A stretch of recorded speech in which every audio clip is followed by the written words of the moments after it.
지난 10월 11일 저녁에 박순남 권사님께서 하나님의 부르심을 받으셨습니다. 제가 송전 양문교회에 와서 만나는 네 번째 우리 교회 성도님의 장례였습니다. 2016년 5월 19일에 여인영 집사님께서 하나님의 부르심을 받으셨고 2017년 11월 8일에는 한갑순 성도님께서, 그리고 지난 5월 24일에는 우종수 장로님께서 하나님의 부르심을 받으셨습니다. 장례를 집례하려고 하면 늘 마음이 숙연해집니다. 한 사람이 세상에 태어나서 그 치열한 인생을 마감하고 이 땅에서의 모든 생을 마치고 하나님의 부르심을 받아서 이제껏 한 번도 나아가 본 적이 없는 영원한 나라 천국으로 나아가는 정말 특별한 날이기 때문입니다. 사람이 하나님의 부름을 받는 큰 기쁨의 날이라 해서 천국 환송 예배라고도 하지만, 또 한편으로는 내 사랑하는 부모님 혹은 아내와 남편의 얼굴을 다시 볼 수 없다는 큰 슬픔이 밀려오는 날이 장례이기 때문에 장례가 생기면 교회는 모든 일을 중단하고 장례에만 집중합니다. 10일 목요일 저녁 8시가 조금 못 돼서 박순남 권사님께서 소천하셨습니다. 임종을 부르는 용어가 여러 가지 있습니다. 소천, 별세, 영면, 여러 가지 용어들이 있지만 교회에서 소천이라는 용어를 쓰는 것은, 소천이라는 말이 부를 소자와 하늘 천자를 써서 하늘의 부르심을 받다라는 뜻입니다. 때문에 하나님의 부름을 받았다라는 뜻으로 쓰여서 기독교 용어로 사용을 합니다. 박순남 권사님은 이 땅에서 96해의 아름다운 생을 마치시고 하나님의 부르심을 모든 성도들의 바라봄 속에, 또 가족들의 축복 속에 받으셨습니다. 권사님은 1923년에 충남 부여 은산의 가곡의 작은 마을에서 3남매 중에 장녀로 출생하셨습니다. 그리고 16 어린 나이에 결혼을 하셨고, 오랜 세월 투병 생활을 하시던 시부모님을 지극정성으로 간호하셔서 이로 인해 효부상도 받으신 분이셨습니다. 철저한 불교와 유교 가정에 시집을 가셨음에도 감사하게도 먼저 믿음을 갖게 된 따님이신 조혜원 사모님, 또 현재 내비게이터 사역을 하고 계신 사남 조기론 선생님의 기도와 전도를 통해 예순을 바라보는 57, 58즈음에 1980년에 기독교로 개종을 하셨고 믿음의 빛 되시는 예수 그리스도, 영광의 주 하나님을 만나게 되셨습니다. 권사님은 예순이 다 되셔서 늦게 교회를 다니기 시작하셨습니다. 그러나 권사님의 신앙생활은 정말 열심히 있으셔서 새벽 예배부터 꾸준히 나가기 시작하셨습니다. 장례식 날도 말씀을 드렸지만 목회하는 목회자나 혹은 성도들께서는 새벽 예배를 드리는 교인들이 참 특별함을 우리가 알고 있습니다. 왜냐하면 늘 같은 시간에 깨어서 늘 교회에서 새벽에 기도하며 교회와 또 나라와 민족을 위해, 가정을 위해, 중요한 기도 제목을 위해 기도해 주시는 분들이 계시다는 것은 얼마나 교회로 하여금 든든히 서가도록 돕는 일인지 모릅니다. 그리고 권사님은 3년 후에 서리집사 임명을 받으셨습니다. 해마다 서리집사를 임명하려고 하면 나 못해요, 저 안 해요 이러는 분들도 많으시고, 또 그냥 서리집사가 돼도 그냥 뭐 됐나 보다 하실 수도 있는데, 권사님은 신앙생활을 시작한 지 3년 만에 서리집사가 되신 것이 참 이것이 영광스럽게 생각이 되신 것 같습니다. 그리고 그로부터 7년이 지나서 권사로 부름을 받으셨고 남은 여생을 교회를 섬기는 일과 자녀들을 신앙으로 양육하는 일에 전부 바치셨습니다. 사랑하는 여러분, 우리가 살면서 신앙, 즉 믿음을 갖는다는 것이 얼마나 특별한 것인지 모릅니다. 우리는 때로 누군가에게 지나는 말로 예수 믿으세요, 그 말 듣고 나왔다고 생각할 수도 있고, 반찬 주고 선물 주며 자꾸 교회 가자고 하니까 그냥 한번 나가주지 뭐 하고 왔다고 생각할 수도 있습니다. 그래서 신앙을 가볍게 여길 때가 있습니다.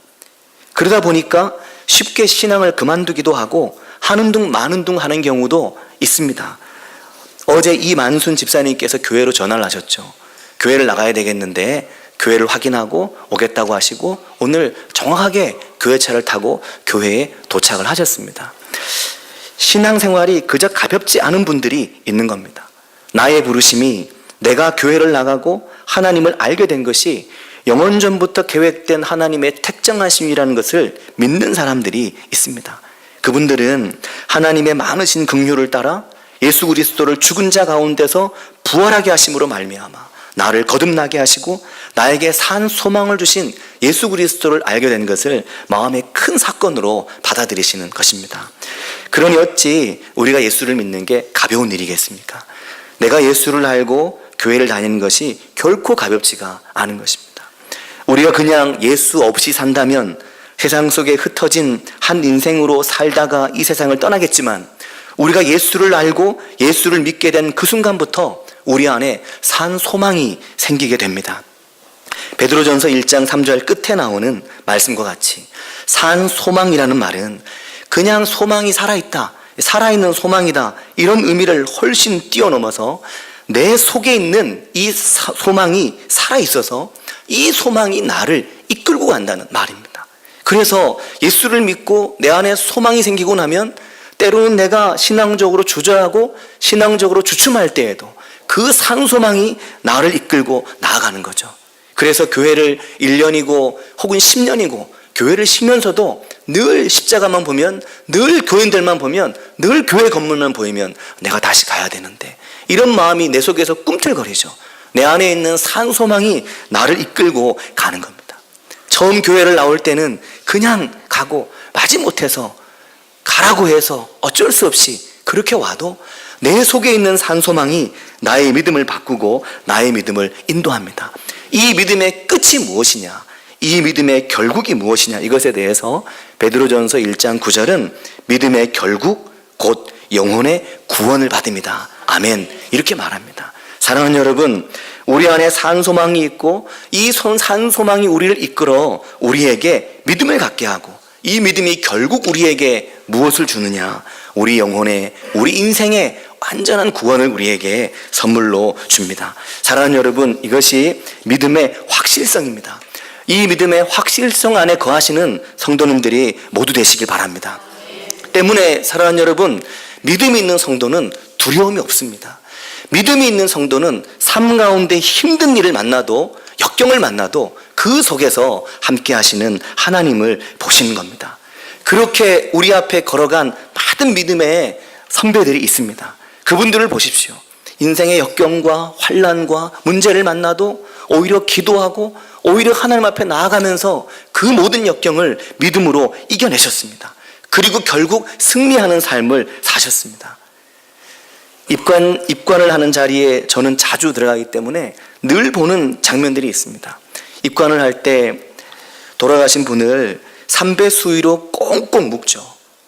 꼼짝을 할 수 없게 꽁꽁 묶습니다. 혹시나 몸이 흐트러지거나 혹시나 매장을 할 경우에 탈관이 되는 일이 생길까봐 몸을 잘 염을 합니다. 그렇게 해서 관에 옮길 때 한쪽에서는 딸들이, 한쪽에서는 아들들이 이렇게 받아서 관에 누이죠. 그렇게 누구나 다 하나님의 품으로 돌아가게 되어 있습니다. 그 길을 가는 동안 하나님 우리를 인도해 가시는 거죠. 그러니까 이 삶의 순간이 얼마나 눈부시게 아름답고 이 한순간 한순간이 어디 모퉁이 하나라도 버릴 게 없는 겁니다.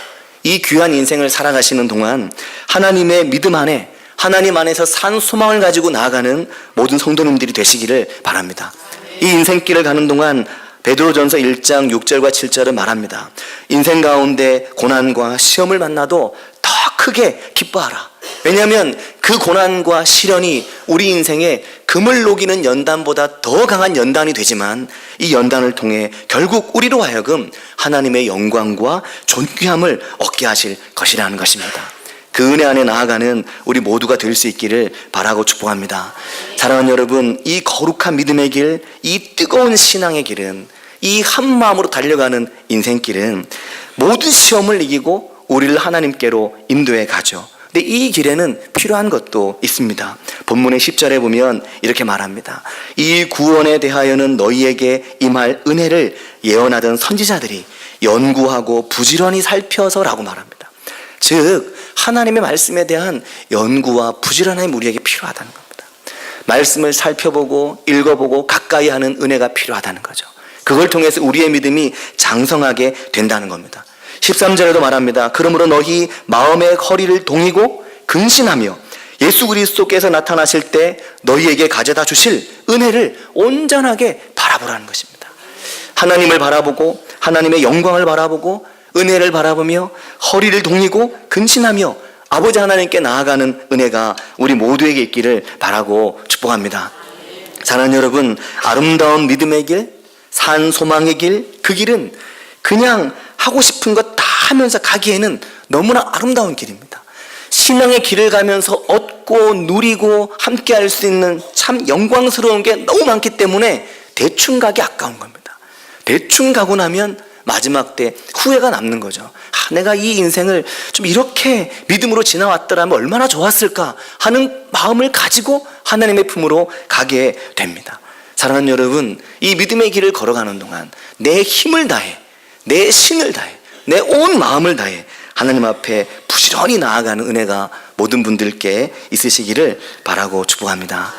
또한 고난과 역경 중에도 하나님 앞에 나아가는 발걸음을 멈추지 마시길 바랍니다.